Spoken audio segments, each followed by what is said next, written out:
next to the palace, the tower you see with the golden statue, that's the cathedral. Sorry?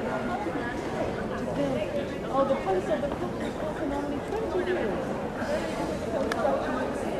This is just the facade. It's enormous already, but there are 2 courtyards behind that, so much more wings, as enormous as it is.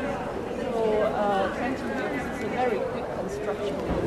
It shows that they had the money and they had the workers coming here. It's a very quick construction.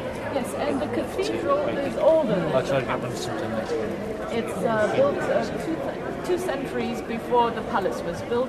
We already had the cathedral, but the statue up there, the Madonna, was put there only in the 19th century and was regilded 8 years ago, so it's looking very new. And yes, but otherwise the cathedral was there when the popes were coming, and where we now have the palace of the popes, there was the bishop's palace once, and that was transformed to be then the palace of the popes in the 1300s.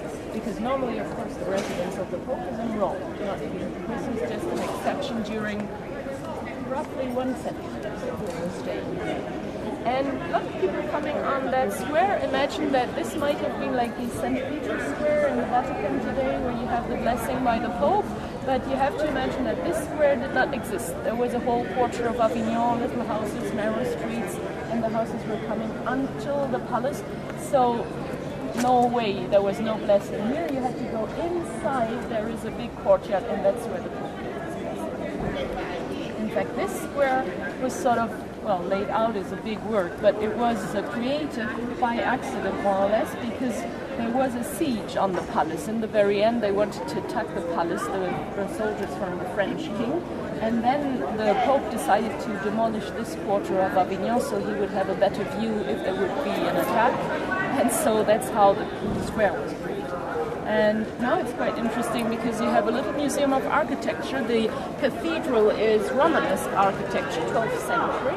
The palace is 14th century Gothic architecture. It's not like a cathedral, but it's nevertheless Gothic architecture. The town hall is built around that old tower that was part originally of a cardinal's palace.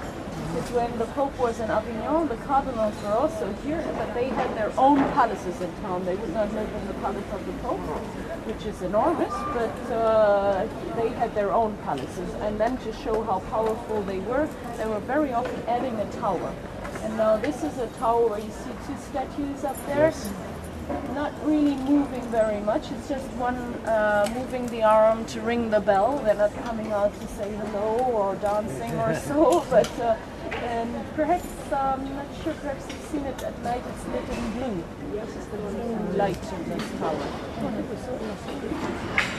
And you start to see the Palace of the Popes here behind the Banque de France, the State's Bank, so we're just continuing a little further to see it better. Another group again. We don't have so many streets with the cobblestones anymore, but that's the traditional way they were paving the streets. And as here you see, sometimes they're really very round, sometimes like here they're quite flat, and sometimes they were even collecting the stones according to their colors so that they would lay on a certain pattern or mosaic.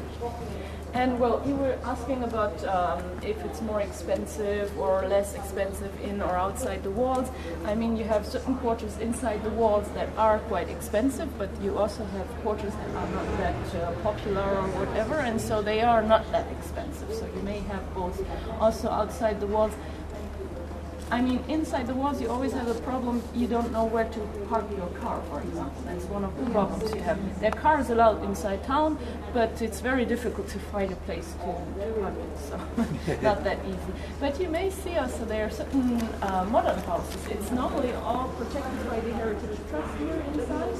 But then sometimes if the house is not a very important historical value, they may decide to do something new. And that is concrete, but they adapted the color to the stone we normally have here. So it's the same, similar color. And also they are not allowed, of course, to have a 13-story building or something like that. And behind me, that's an old mansion here, 18th century. And quite interesting, next to the door, something rare. You really very so see these metal forms here that are the extinguishers for the torches of the night work. And these later they did not need those anymore, so normally they were just taken away, melted, or you find them perhaps in antique dealer shops, but it's very rare to see like this on house.